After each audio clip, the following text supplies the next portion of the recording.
Hi, I'm Shantha Alonso with Creation Justice Ministries, and welcome to this webinar on a faith-rooted approach to carbon pricing. Thank you for joining us. I can see that Reverend Michael Malcolm from Alabama IPL has already said hello in the chat box.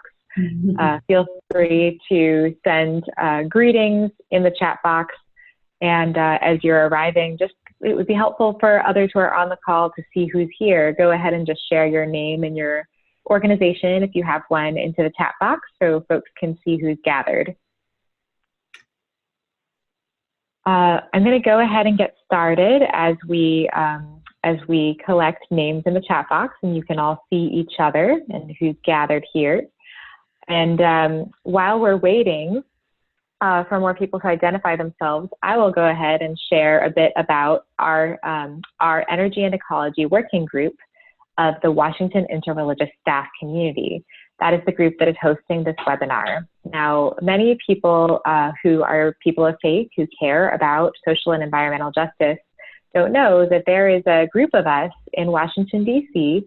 That are staff members of various religious communities that meet regularly. We meet 2 times every month to talk about energy and ecology issues at the intersection of our faith and public policy. And this working group is hosting this webinar. We bring together Jewish and Christian organizations, as well as sometimes we have participation from Baha'i, Buddhist, Muslim, and Hindu organizations as well. And our working group has been together for a long time, and so therefore we know that putting a price on carbon is not a new idea per se, but it is an idea that is getting a lot more traction. Now, many of us come to this working group with the mandate from our religious communities to work on issues that have been affirmed by our respective religious communities through statements or resolutions that have been passed. Many of us don't have specific information about how to form a position on carbon pricing. And so our working group has gone through a study process to find out what are the areas of consensus, what are the areas where we have questions about putting a price on carbon. And I want to be clear that this space today is not about having a debate about whether we should put a price on carbon or what position we think religious communities should come to, and it's becoming pretty clear to us that there will not be one monolithic stance among faith communities on carbon pricing. What we're really going to be spending time with you today doing is conveying our learnings that we have had through our group study process and raising the faith-rooted questions about carbon pricing that any of us should be asking when we're evaluating legislation. So we hope that this is useful to you. Today we're going to be hearing from some great speakers and some great prayers. We'll be rooting our time in prayer. First, we will hear from Christian Brooks of the Presbyterian Church USA, who will offer an opening prayer. Then we will hear from Cassandra Carmichael of the National Religious Partnership for the Environment to give us a basic overview of what the heck carbon pricing is. This might be a very new concept for some of us. Next, we will hear from Becca Eastwood of the Columban Center for Advocacy and Outreach about how we approach carbon pricing as people of faith. And then Emily Wirzba of the Friends Committee on National Legislation will bring it home for us, talking about existing legislation and all of the ideas that are currently on the table and live in Congress right now. And she's been working hard on it for a long time. She will give us a good rundown. Then we will have a closing prayer by Mirele Goldsmith of Jewish Climate Action. So with that, I would like to pass it to Christian Brooks to offer our opening prayer. Please pray with me. Almighty God, thank you for allowing the many souls to come together to discuss this important topic. Lord, you have called us to be good stewards of creation. Give us the wisdom to learn the best ways to protect the environment. Give us the knowledge to educate others on the importance of caring for creation. Give us courage to advocate for just policies and resilience to continue to fight when our voices seem to be ignored. May this conversation be fruitful and pleasing unto you, for you have brought us together as one voice dedicated to protecting your beautiful creation. Amen. Amen. And with that, I invite Cassandra Carmichael of the National Religious Partnership for the Environment to share a basic overview of carbon pricing with us. Thank you, Shantha. So welcome, everybody. And I liked, Shantha, the way you put it, like, what the heck is carbon pricing? So carbon pricing is basically an instrument that addresses the external costs of greenhouse gas emissions. And it ties them to their sources through a price, so usually in the form of a price on carbon dioxide emitted. And the goal is to sort of address the external costs like damage to crops, healthcare, rising healthcare costs, or from heat waves and droughts, loss of property from flooding and sea level rise. So to address those external costs. And it's trying to shift the burden for the damage from emissions back to those who are responsible for it and who can avoid it. And it does it through sort of these economic signals to emitters and allows them to decide either to transform their activities and lower their emissions or continue to emit and pay the price. So the overall goal for a carbon pricing, and I'll talk about two different kinds for carbon pricing, is for it to be flexible and hopefully the least cost, the most effective cost way to do it for society. So there's two basic ways to structure carbon pricing. One is through cap and trade, and that is where you set a cap on the amount of emissions that an emitter can emit. And if they go under, then they get credits. If they go over, then they have to buy credits. So it's this trading program between emitters. There's obviously pros and cons to that, but that's essentially what a cap and trade program is. It's been done with other pollutants. The second way for carbon pricing is through carbon tax. So that's basically just puts a straight tax fee right on top of what the emitters are doing, and then it generates revenue. Again, also pros and cons. And then for both of those, for cap and trade, because they can generate revenue, the question is always what to do with the revenue. So that's carbon pricing in a nutshell. And then I wanted to highlight some of the places that are already doing it. Many of you have probably heard of RGGI. It's a regional greenhouse gas program, and it's a multi-state carbon trading system. New Jersey has one, or New Jersey, I've listed the states: Connecticut, Delaware, Maine, Maryland, Massachusetts, New Hampshire, New York, Rhode Island, and Vermont. And then New Jersey is looking at coming back in. And again, it's a cap and trade program. It's to cap and reduce CO2 emissions from the power sector, and it's only from the power sector. So it's not from any of the other sectors. So some of the carbon pricing mechanisms are either economy-wide, or some of them are hinged to a particular sector like the power sector. There were, as of 2017, and I don't have more updated information, unfortunately, but as of 2017, there were 42 countries and 25 sub-national judicatories or jurisdictions that were putting a price on carbon through either the emissions trading program or a carbon tax. California, Mexico, Ontario, and Quebec have signed memorandums of understanding to explore options to cooperate on carbon markets, and California is part of a Western Climate Initiative. That's Ontario and Quebec. They're part of the Western Climate Initiative, and they do cap and trade. And then Oregon has been looking at a cap and invest bill. It failed this summer, but it got pretty close. Washington State has also been looking at something, and Virginia has been looking at something to be done through a rulemaking process, executive order through the administration. So those are just a couple examples of either what's up and coming or some places that have things sort of getting started or have started already.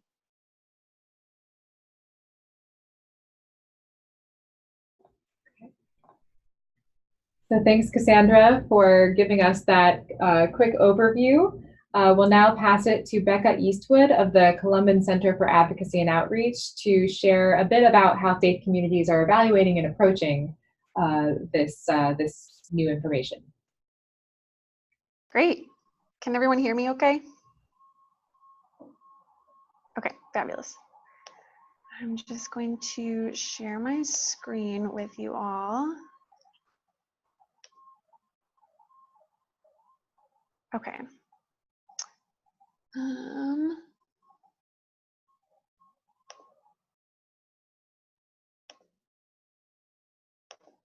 So, like Shantha mentioned, my name is Becca Eastwood. I'm the Advocacy Coordinator with the Columban Center for Advocacy and Outreach here in Washington, D.C. And I'm going to talk to you a little bit about the process that our faith-based environmental working group has been going through in terms of evaluating carbon pricing and figuring out where we are on the policy, what the possibilities are, and what sort of faith perspective we want to inject into the conversation.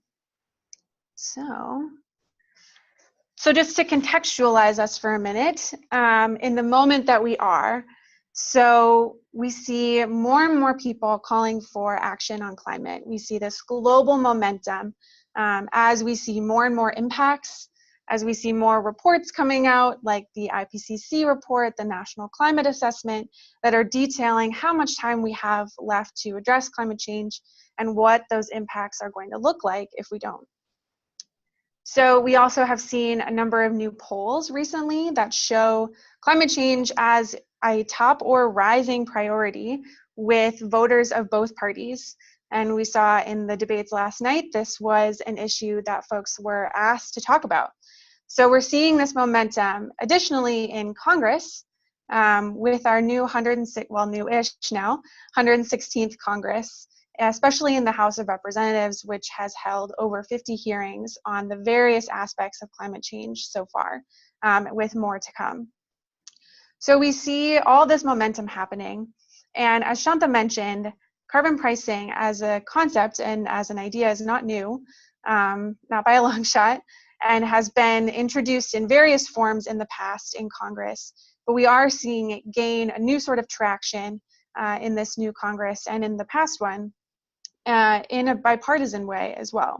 So this is part of the conversation, and that's why we as faith communities want to make sure that we are at that table so that we can bring our faith perspective to that conversation.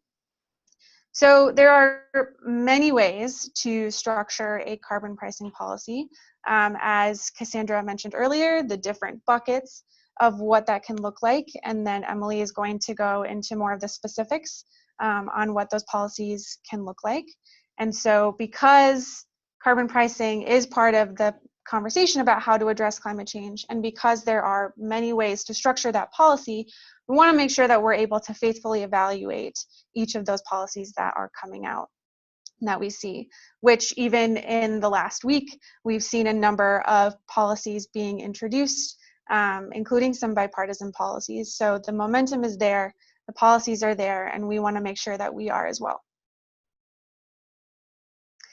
So as Shantha mentioned, we as a working group have been going through this process to figure out how we're going to approach the issue of carbon pricing. And so as a caveat, a number of our organizations are coming at this issue from different places. Some have endorsed specific pieces of legislation. Some are still working through the process to figure out where they are going to enter the conversation. But we do, as a working group, all agree that the US must demonstrate global leadership and accountability on climate change as a fundamental principle. And part of this is reducing our greenhouse gas emissions domestically. And so obviously carbon pricing is one tool that has been floated to do that. So we believe that carbon pricing must obviously function to actually reduce greenhouse gas emissions, and that we use any revenue collected from the price in line with our faith principles and values. And this quote I have up here made headlines about a month ago. It was from Pope Francis at a meeting with oil and gas executives of the Vatican. And he said that we are faced with a climate emergency and we must take action accordingly. And you can imagine this statement being said to a room of oil and gas executives and companies, and the impact that that had. And so, we want to make sure that we are acting with the urgency as we need to face, as the Pope said, an emergency. So these are 4 guiding principles that our working group has come together around to evaluate not just carbon pricing, but any number of different policies regarding climate and environment. And those are stewardship, sustainability, justice, and dialogue. And so when we're looking at the carbon pricing conversation, we want to make sure that we are rooted in these principles as we are evaluating all of the policies that are arising. And we want to make sure that we shape those policies if they don't match these principles, so that they do, and that they are in line with these principles. So we've also been developing a set of questions that we ask ourselves, ask policymakers, in terms of evaluating carbon pricing policy. And so these are a couple of examples that I'm going to run through of those questions. The first being, does the policy hold harmless a variety of vulnerable communities, including communities of color, rural, indigenous, and undocumented communities, those with disabilities or chronic health conditions, those not in the wage economy, and those living in poverty? So we want to make sure that any carbon tax is not going to be harming these communities that are already bearing the brunt of the impacts of climate change and environmental degradation. As a bottom line, as a fundamental principle, the policy cannot do that. Second, does the policy protect communities that have been most impacted by the extraction of fossil fuels? So Cassandra mentioned earlier, the types of carbon pricing that we see can enact a price at different points in the process. And we want to make sure that those communities that are around mines or are around fracking sites or places like that, that have been very impacted by the physical extraction of those fossil fuels, are protected in this policy. And then thirdly, does the policy address communities that are directly harmed by climate impacts? So are there pieces of the policy that are geared toward helping communities that are bearing the impact, or bearing the brunt of those impacts, adapt and mitigate in the face of climate change? And so there's different funding mechanisms, different programs through which that could happen, but that is one question that we are using to evaluate the policies that we see. And then lastly, is the process for identifying and implementing solutions participatory and transparent for all stakeholders? Was there an adequate consultation process? So we want to make sure that even in the shaping of these policies and in the beginning stages, that the folks who need to be at the table are at the table, so that the subsequent policy that we see is not doing undue harm to communities, is really holding them at the center and at the basis of our faith principles that I outlined earlier.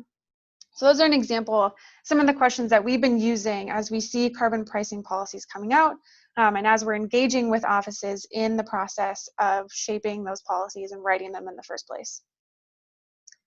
And so lastly, we've been thinking through the revenue mechanisms. So say for a carbon tax, obviously collecting money from emitters of greenhouse gases.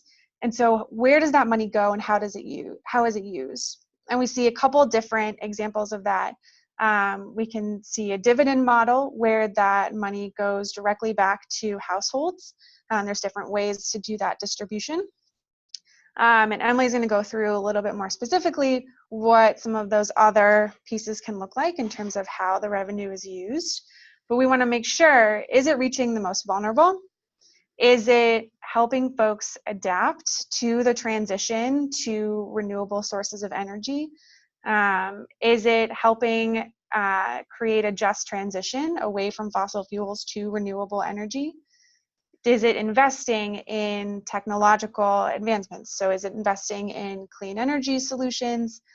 Is it investing in research and development programs? And is it helping, as we mentioned before, is there money going towards those communities that are feeling the impacts of climate change right now in terms of adapting to that immediately. And there's a whole slew of programs and accounts that money could go through, and different ways that it can be used. And so we want to make sure that we're evaluating not only the basis of the policy, but also where the money is going, and making sure that it is being distributed justly and equitably, so that we set ourselves up for a just economy and a just response to climate change and its impacts. And so with that, I will hand it back over. Thanks, Becca. All right, last but not least, we're inviting Emily Wirzba to bring it home by talking to us about all of the legislation that relates to carbon pricing that is live right now, which Emily's been actively working on and guiding our working group on engaging with. Emily, the floor is yours. Great. Thank you so much, everyone. I'm really excited for today's conversation. So much is happening right now, and I can't wait to update you all on that. So I believe you should now be able to see my screen. So briefly, want to delve a little bit more deeply into the various components of carbon pricing. So when a member of Congress is writing a bill to implement a carbon tax, there are so many different questions that they have to answer. Where do you enact the fee? Do you enact it upstream at the individual kind of fossil fuel plant, or do you enact it further downstream? What is the price that you're actually charging per ton of carbon dioxide or greenhouse gas emissions? And then how much is that price increasing? Does it start out high and increase at a more slower rate? Or do you start the price out a little bit lower, but increase it much more rapidly? All of those things can lead to pretty drastic differences. What do you do if the price isn't working? The main goal of a carbon tax is to reduce emissions. But what if you find out that our emissions aren't being reduced at the rate we were expecting? Is there some sort of course correction or way that the price can automatically increase to try to get us back on track? How do you ensure that there isn't leakage at our national borders? So what if all of the companies and the factories just move to another country that doesn't have a carbon tax? How do you get around that problem? Do you change existing regulations, EPA authority under the Clean Air Act, or do you leave regulations in place? And then how do you address the really important environmental justice concerns? So how do you ensure that the pollution doesn't remain in communities of color? And how do you begin to address some of the historic racism that has been so inherent to our economy? And then the question of what do you do with the revenue? So I've listed out here a number of different things you could consider, such as a dividend back to individual households, investment in clean energy and R&D, infrastructure, climate adaptation, low-income assistance, job creation, swapping out other existing taxes, and so much more. So there are currently 5 carbon pricing bills in Congress right now, and I want to briefly talk through each of them. I'll have a slide for each one, and then I'll show you a little bit of the comparison work that we've been doing here at FCNL. So the first piece of legislation, probably the most well-known because it is backed by the Citizens Climate Lobby, is the Energy Innovation and Carbon Dividends Act. This is the second year it's been introduced in Congress. It is bipartisan, led by Congressman Ted Deutsch from Florida and Francis Rooney from Florida. It has currently 59 co-sponsors, all Democrats except for Francis Rooney. And as you can see here, it starts out at a price of $15 per metric ton and increases by $10 every year. It does have an increase to $15 per year if the emissions reductions goals aren't being met. And according to analysis done on this bill, it'll get us to 33% below our 2015 levels of emissions in 10 years. But ultimately, the bill is trying to reduce emissions by 90% by 2050. And a quick note here, we've been having lots of conversations as a working group about how carbon pricing won't be enough to solve the many problems associated with climate change, but it could be one important tool that Congress chooses to use. And so knowing that, we've been asking a lot of questions about how much do we want a carbon tax to do if it's paired with other policies, how do those all work together to get us ultimately to the goals we need? So I just want to throw that caveat out there. So getting back to this bill, it returns the revenue as a dividend to each household. It places a 10-year moratorium on select EPA regulations. So under this bill, the EPA doesn't have the authority to regulate carbon dioxide and greenhouse gas emissions based on their greenhouse effect. They can still look at those emissions for their public health or toxic threats. And if the legislation isn't actually working to reduce emissions, the EPA's authority returns to make sure that they're reducing emissions. There are also exemptions for certain agricultural fuels and fuels used by the armed forces in this legislation. So this is kind of probably the bill that most of you all have heard the most about. So I want to more quickly run through a couple of the other bills just so you get a sense of the different ways that policies are currently designed in Congress. So this next bill is the American Opportunity Carbon Fee Act of 2019. It's bill number S1128. This is Democrat only, and it was led by Senator Sheldon Whitehouse. So as you can see, this one starts at a much higher price of $52 per metric ton, but would increase by 6% each year. And the emissions projections for this, it would actually reduce our emissions by 51% by 2029. This bill uses the revenue for a very different thing. So rather than a dividend, it gives U.S. workers a tax credit of $900. It also sets aside money for Social Security beneficiaries and other retired and disabled Americans. And then it would use $10 billion per year for grants to the states to help fund a variety of things, such as helping low-income and rural households with increased energy expenses, job training, worker transition assistance for those who are coming from fossil fuel-related industries, and helping states kind of more generally deal with climate impacts. And under this bill, the EPA regulations are not changed at all. So then, moving to last week, which was quite the exciting week for us, we actually saw 3 bills introduced last Thursday, 2 of which were bipartisan. So one of the bills was led by Congressman Francis Rooney and Congressman Lipinski. It's bipartisan, and the main difference here, the price and the rate of increase is different from the other ones. But I want to focus on how the revenue is used. So under this bill, they actually set aside 70% of the revenue to reduce individual and employer payroll taxes. So as you all might know, the payroll tax goes to fund Social Security and Medicare, and it's something that is withheld from our paychecks, from every worker's paycheck. And it's generally known to be a very regressive tax. So this bill would reduce that payroll tax. It would also set aside money for Social Security, and then it would create a carbon trust fund, which would set aside money for low-income households and climate adaptation and other forms of R&D. And so an interesting thing about a payroll tax swap is that while that would help all workers, it wouldn't really help people who aren't working. And so that's partially why they set aside additional money to help with low-income households. And with this bill, there is a 12-year moratorium on, similarly to the prior bill, to greenhouse gas emissions. However, if the bill isn't working, the authority is restored. There was also then last week introduced the Climate Action Rebate Act of 2019. This is a Democrat-only bill led by Senator Coons, Senator Feinstein, and then Congressman Jimmy Panetta in the House. So again, I want to focus here on 2 things. One, this bill actually tries to get to 100% emissions reductions by 2050. So it's working closer towards that concept of net zero by 2050. And they use a revenue for different purposes as well.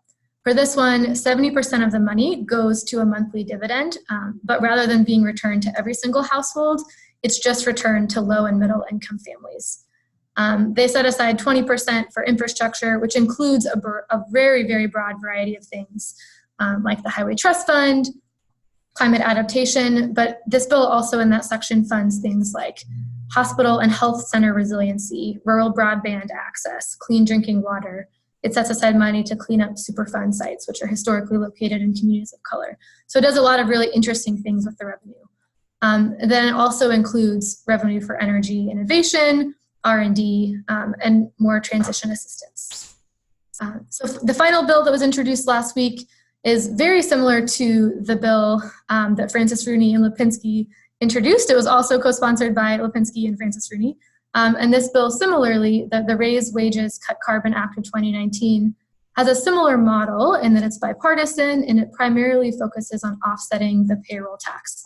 The difference here is that with the remainder of the revenue, it's invested in programs like the Low-Income Home Energy Assistance Program, LIHEAP, and the Weatherization Assistance Program to help low-income households pay for increased energy costs and to weatherize their homes to make them more efficient. This one also would prevent the EPA from enforcing greenhouse gas regulations. So I want to really quickly show this chart. And for those of you who are calling in via phone only, you can find this at our website, fcnl.org/carbon pricing. We just put it up this morning, and it's a really cool chart that compares all 5 of those bills. So you can see in one place who the sponsors are, is the bill bipartisan, what is the price, what is the rate of increase, and I'm showing you on this screen just the first page. There are actually 3 pages worth of analysis. So you can see how the revenue is used, you can see what is actually taxed, you can see all sorts of different things, what it does to regulation. So I really hope you all will take a look at this tool and that it can be helpful as you're evaluating carbon pricing legislation to figure out what is the one that is most aligned with your values and what are the questions that you'd like to continue to raise. So in conclusion, I want to just share kind of what the legislative outlook is right now. So as you all probably know, in order to have a bill become law, it needs a majority of House votes, it needs 60 votes in the Senate, and then the president needs to sign it. So to be completely honest, we don't expect any of these carbon pricing bills to be brought to the floor for a vote in this Congress. However, we see this as a critical time to start laying a foundation in Congress for ambitious bipartisan climate action, whether that's on carbon pricing or on other policies. Now is really the time to be building up momentum and telling your members of Congress that you want to see bold and ambitious and equitable climate legislation move as soon as possible. So we are using these next few months as a time to get in district meetings with members of Congress to talk about these bills and other bills that you're supporting, and then to raise concerns and questions. So maybe you really like one of the bills, but wish it was better in a certain area. Now is a great time to go in and actually talk about the changes you would like to see. Now is also a time to really build up co-sponsors on all of these bills to show that this is one of the tools that Congress should consider, though, again, like I mentioned earlier, it has to be part of a much broader set of solutions to make sure that all of the various equity and justice concerns are raised. And then finally, I'll just say we expect even more bills to come out in the coming months. I know of at least 2 that we're expecting to be introduced in September. So this solution is only gaining momentum, and we're really excited to figure out how the faith community can engage. So with that, I will turn it over to Shantha. Hey, thanks everyone for your really helpful overviews. At this point, I would like to open it up for questions. We can take questions through the chat box. So if you have a question, you can enter it into the chat box. We can also take Q&A through the question and answer feature in Zoom, and I see that there are already 3 live questions. So I'm going to go ahead and share the first question, which is, it's actually more of a comment that I would invite you all to react to. Carbon trading sounds like a Wall Street vehicle and a place for companies to shelter bad practices. How would you respond to that? Who wants to field that comment? And this is not the first time we have heard that, so it's a really important issue to bring up.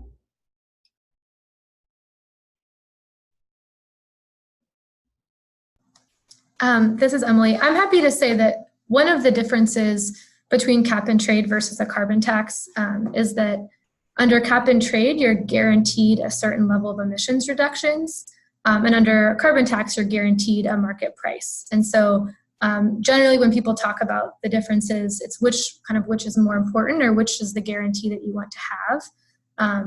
That's kind of one thing I would add to that conversation, but I would welcome other people's thoughts there. Cassandra or Becca, did you want to add anything? Well, the only thing that I'll say, and Becca might have more thoughts on this. Yes, it does sound like a Wall Street type solution. And there are some concerns about any of this, any type of these structures, putting the burden on particular locations of communities of color, because you might not be able to address, there might be hot spots in essence. I think the important thing to remember is that nothing is going to be perfect, but we need to do something. And taking a look at what are the different options. And I think, Shantha, you articulated very clearly at the beginning of the webinar, we're talking about carbon pricing, but that doesn't necessarily mean that that's what the faith community would advocate for per se. But as carbon pricing becomes a viable legislative or administrative option, I think we need to be informed about it and know if it's going to happen, how could we structure it so that it's the most effective and protects marginalized communities, vulnerable communities. Christian from Presbyterian Church USA wanted to add a response. I also wanted to add, just kind of piggybacking off of what Emily and Cassandra said. So this is where it is very important for you to meet with your member of Congress and raise those concerns so that they can edit these bills or add into these bills so that they are able to get to the most marginalized groups within our community. So if there is a specific bill that you think that is helpful, but it could use a little more fine tuning, don't be afraid to set up a meeting with your member of Congress so that you can sit down and talk to them about the concerns that you have and try to help them brainstorm ways to make that bill better. Thanks. Are we ready for another question? Great. Mary Minette from Mercy Investments wants to know if any work is being done to get business support for any of these proposals. There are companies that have publicly stated support for carbon tax, but few have actually endorsed anything specific.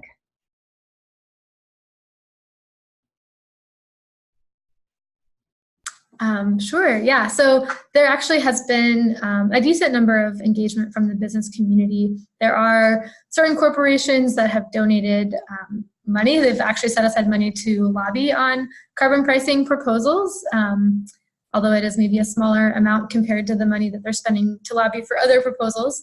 But yeah, there's definitely a level of corporate engagement. I would say there have been letters of support. I know last Congress, when kind of some of the first carbon pricing bills were introduced, there were letters of support from actual groups of businesses endorsing particular bills. I think it definitely is harder to get a corporation to pick a specific bill rather than just kind of speak about their support more broadly. I'll also note that there has been talk in the media about the proposal supported by the Climate Leadership Council that is a carbon price that uses a dividend model that would talk about getting rid of liability for oil companies as part of the package. And I want to just say that that is not a component of any of the current bills in Congress. And so that's just really interesting for me to note that businesses are still engaging on these bills, even without getting that liability for their own work. There's another question from Connie. Which proposal will be the best for low-income tenants who are responsible for their utility bills? And Connie, just as background, this was a major concern and a question that came up for us a lot in our study process.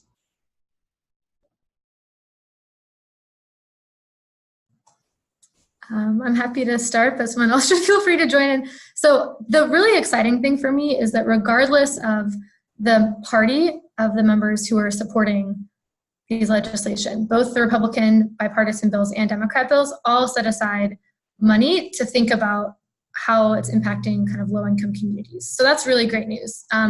Some of the bills, like the bill that's led by Congressman Lipinski and Rooney, puts money aside specifically to help low-income tenants either weatherize their homes to make them more energy efficient, to decrease their energy bill, or sets aside money to actually help low-income households pay for their energy bills that are going to see an increase in price. So that's great news. There are other bills that set aside money specifically for state grants to send low-income assistance to help with the energy bills. So I would say each bill does it in its own way, and I think it would be helpful to look at the carbon pricing comparison tool that FCNL has online, so you can kind of see it all in one place, how the revenue is used, and what that looks like.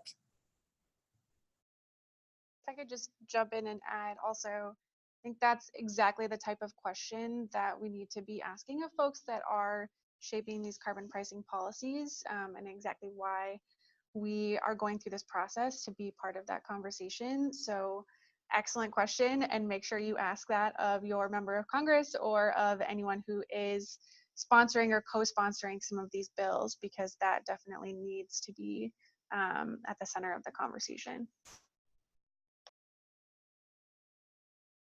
All right, so we have another great question from Elana, which says, does carbon pricing really reflect a faith-based strategy? And how much time is spent on this strategy when renewable energy sources need to be represented? And I might infer from that question also, where does carbon pricing sit in a bigger understanding of what we need to do for our climate and energy as we approach it from a faith-rooted place? She adds, I'm concerned that we give lip service to long-term solutions versus short-term solutions.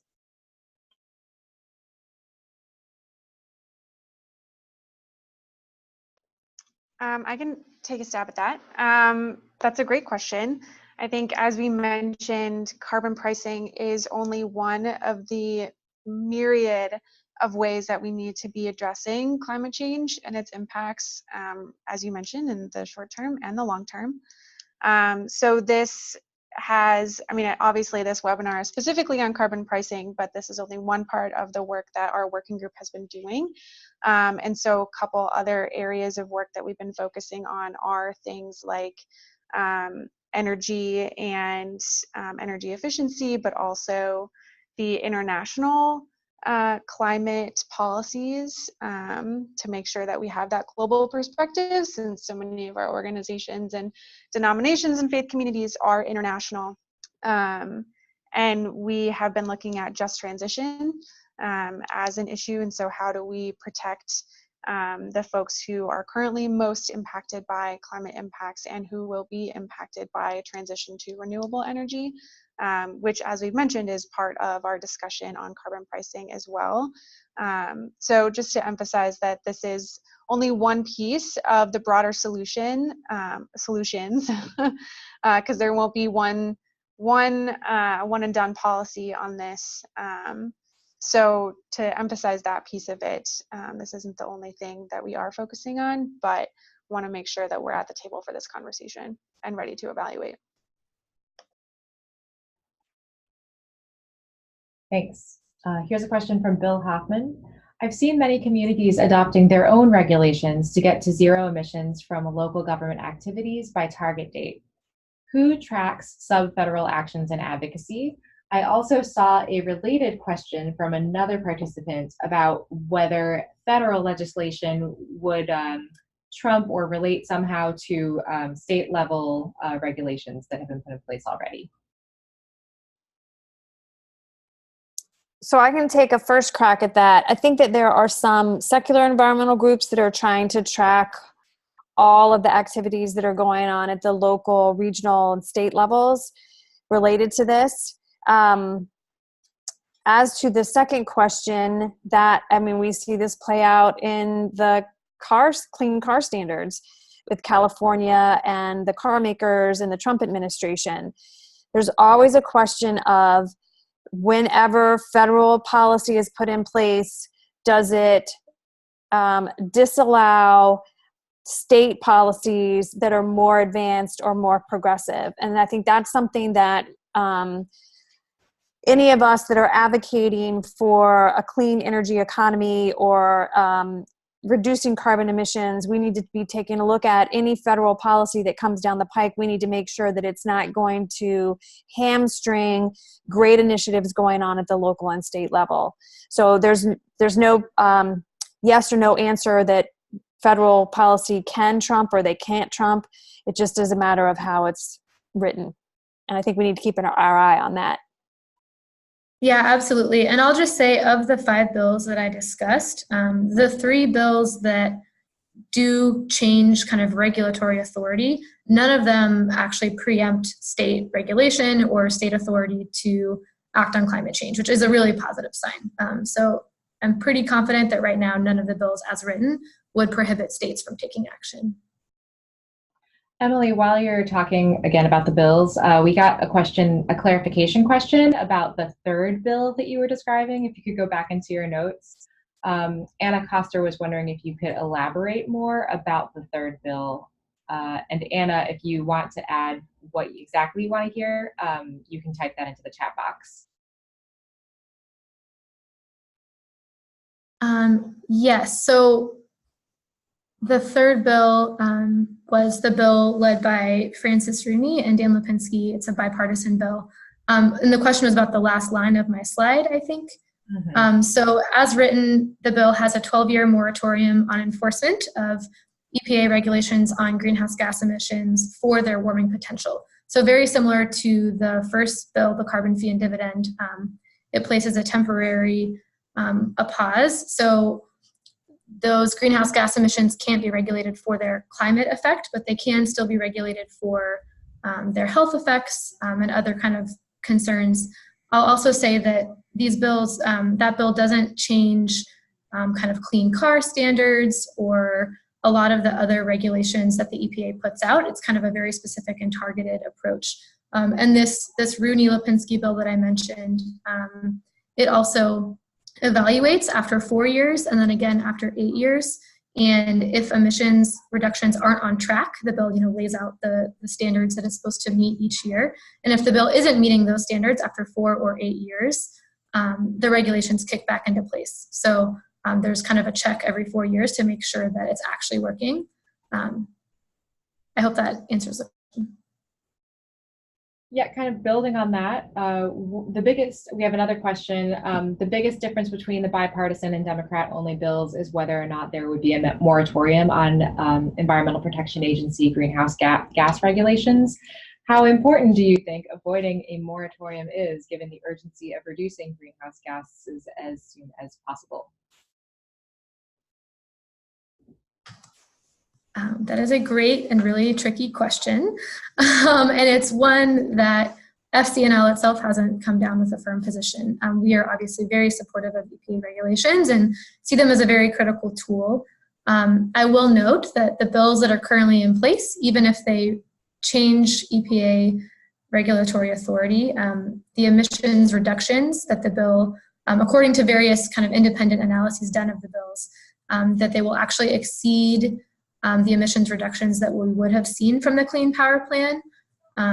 There's an argument to be made that the Clean Power Plan was gutted by this current administration, and if the White House changes parties in 2021, a new regulation could be issued that could potentially be held up in litigation in the courts for several more years. So we could see EPA regulations not kicking back in for several more years.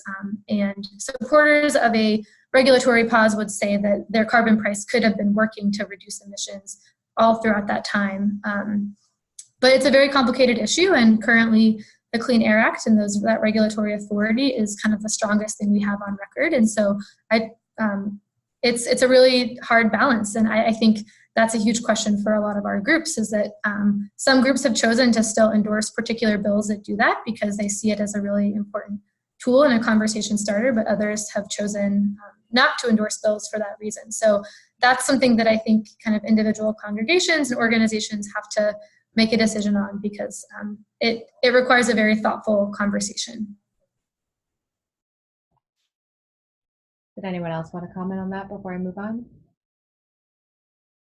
Leo Wisty from Michigan Interfaith Power and Light had 2 really excellent questions. So the first is, The bills Emily discussed have quite a range of emissions reduction targets. The Intergovernmental Panel on Climate Change report says we need a 50% reduction from the beginning levels by 2030 and 100% by 2050. Which, if any, of the proposals come even close to this? So that's the question, the first question.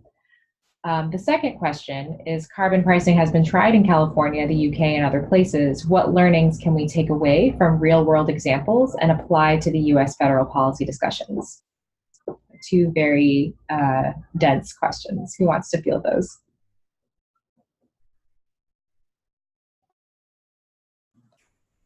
I can answer the first one. So the question around like emissions reductions, currently the two bills that would exceed or be around 50% reductions by 2030 are the Senator Whitehouse and Senator Coons bill.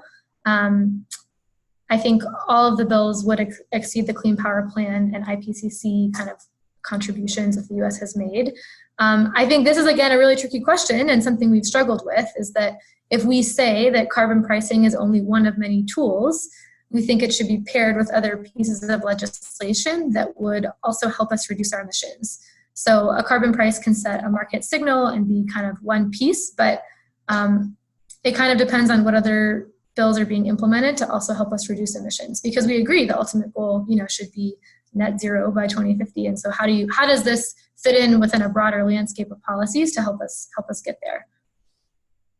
But I'll let somebody else answer the other question.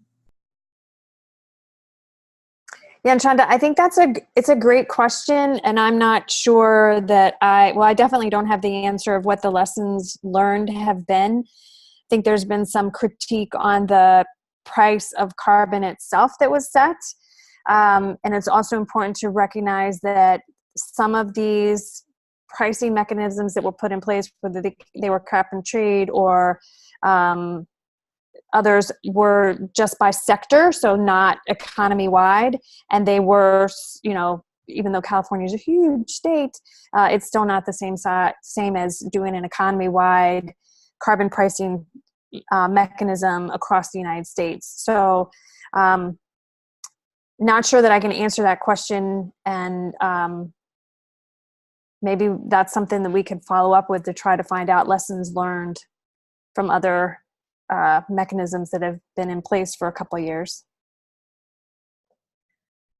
I can just jump in also briefly on that one, and Cassandra, correct me if I'm wrong, but for the RGGI example that you mentioned, which is the state level initiative, New Jersey took itself out of that plan.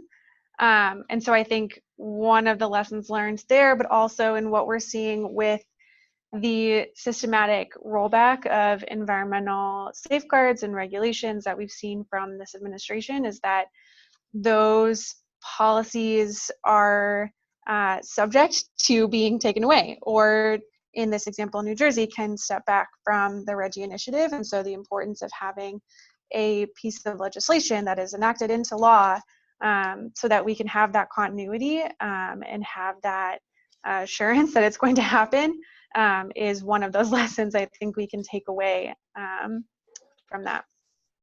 And New Jersey did pull out, and they're trying to get back in. So I think, Rebecca, you're really highlighting the ping pong effect that can happen, and the lack of assurance and reliability that a lot of times companies really want in order to get full in. So I think that's a great point. Okay, I've got two related questions that I love from Peter Sergenko at the Ecumenical Ministries of Oregon and Bowen Alpern.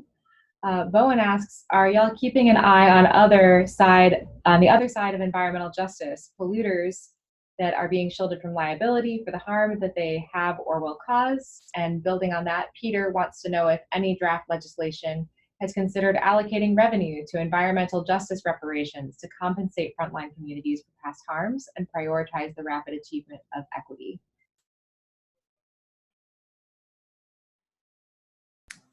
So I can make a quick comment on that. I know Representative McEachin and a few others on the House side have been coming together. They're going to put forth an environmental justice bill, and they're doing it in a very different way in terms of getting folks from wherever to provide input into what that legislation should be. And I know that this has been one of the topics that has come up.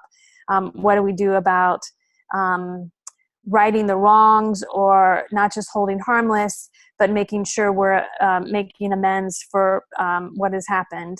So I think there's been conversation about how to address that, but nothing concrete has come out yet. But I think it's on its way, hopefully.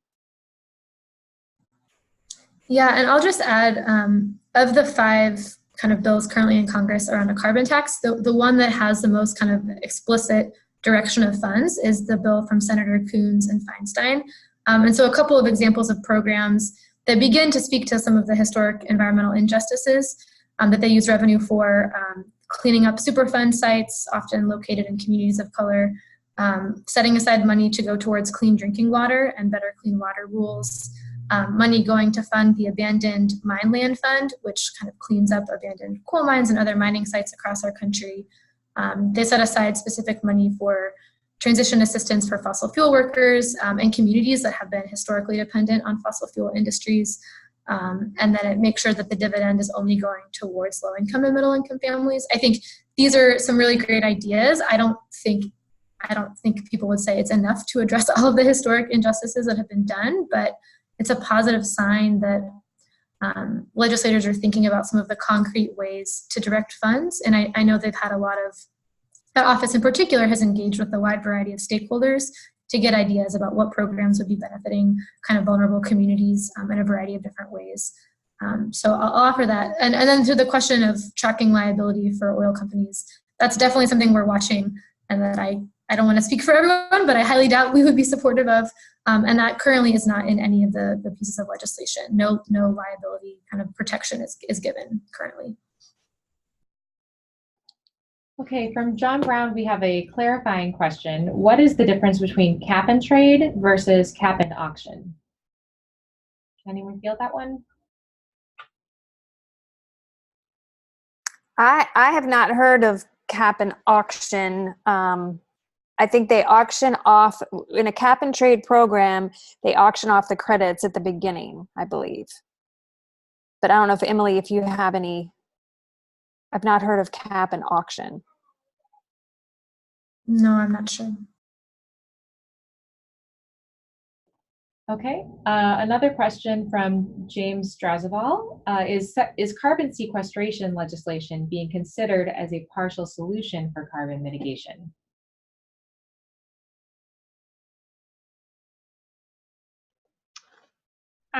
I can take a stab at that.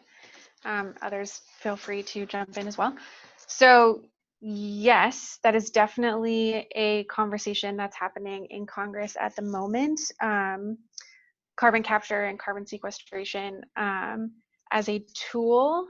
I think when we are approaching that conversation, we are always extra careful that that is not floated as a solution in and of itself, and it's not floated alone,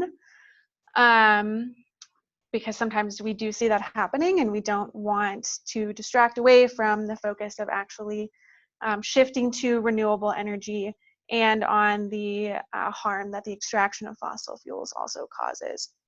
And so we see some efforts in that regard in terms of tax credits for enacting carbon capture and carbon sequestration programs.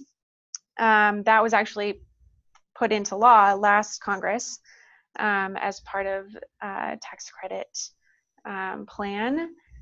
And I'm not aware of others at the moment that are enacted, but there are bills out there that have been introduced that deal with that issue. We just always are making sure that we contextualize it, and so it's not allowed to be floated as a sort of, if we just do this, then we'll be fine. Okay, a question from Andrew Panalini. The Catholic Church and Presbyterian Church USA have issued statements of support for the Energy Innovation Act, HR 763.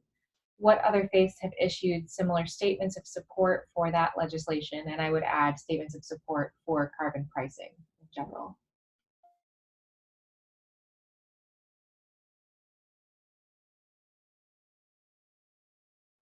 So I can, or Cassandra, do you want to answer? No, go ahead. I know that there are a number of denominations that have put out statements or have supported particular bills. So in addition to the Presbyterian Church USA, I believe the United Church of Christ recently came out with the resolution endorsing the Energy Innovation and Carbon Dividends Act, as well as the Green New Deal. I know the Conference of Catholic Bishops has also put out a statement of support of that piece of legislation as well. But I'll let others chime in.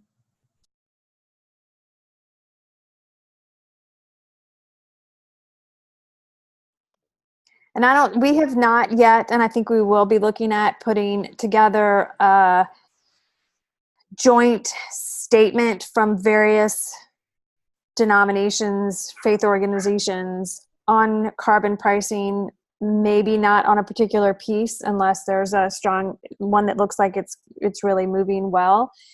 But I think we'll be looking at doing that in the future.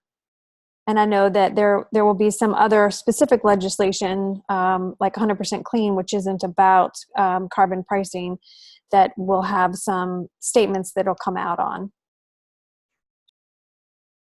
I see in the chat also the Unitarian Universalists have put out statements in support of carbon pricing, so I'll add that. Yeah, thanks, Becca. Good question from Diana Tobin. Who is following up on outcomes? Should we pass carbon pricing legislation? How do we monitor the effect and the enforcement?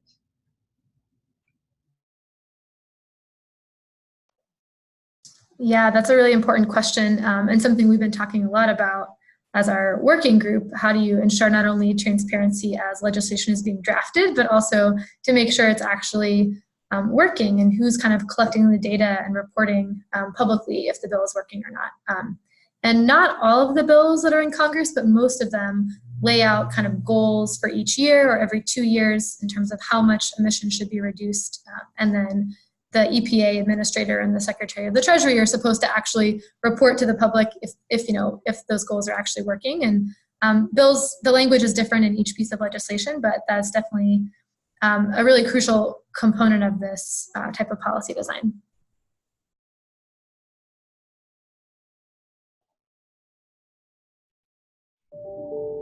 All right, so we are coming up on the hour, and I think we had allocated an hour for this conversation, right? So we want to be respectful of everyone's time. There are quite a few questions remaining that are not answered. We'll try to get back to you offline if we didn't get to your question on this webinar. I'd like to invite Mirele Goldsmith, if you're on the call, to just say hello and identify yourself. Mirele, are you here? Yes, hello, I'm here. Mirele is with Jewish Climate Action, and I'm going to invite you to pray us out of this rich conversation.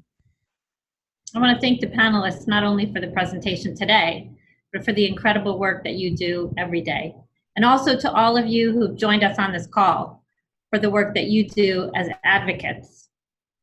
We need our political leaders to respond to our advocacy. Emily told us that we don't really expect any of these bills to be, more bills to be introduced and perhaps be considered in this Congress. That's not good enough. I'd like to offer a prayer for our leaders that they will respond and act quickly and responsibly on climate change. Eloheinu ve'Elohei avotenu, kabelna barachamim et tefilatenu. Our God and God of our ancestors, accept with mercy our prayer for our land and its government. Pour out your blessing on this land, on its president, judges, officers, and officials who work for the public good. Teach them from the laws of your Torah. Enlighten them with the rules of your justice, so that peace, tranquility, happiness, and freedom will never depart from our land. Strengthen them to become your faithful partners, preserving the world for the sake of future generations. And so may it be God's will that our land will be a blessing for all who live on earth. Let us say, Amen.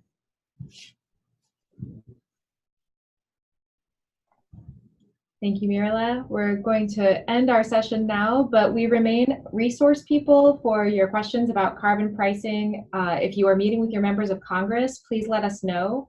The Washington Interreligious Staff Community Energy and Ecology Working Group meets twice a month. We're very interested in staying in touch with all of you about your work on carbon pricing and how you're evaluating these questions that we raised today. Thank you for logging on.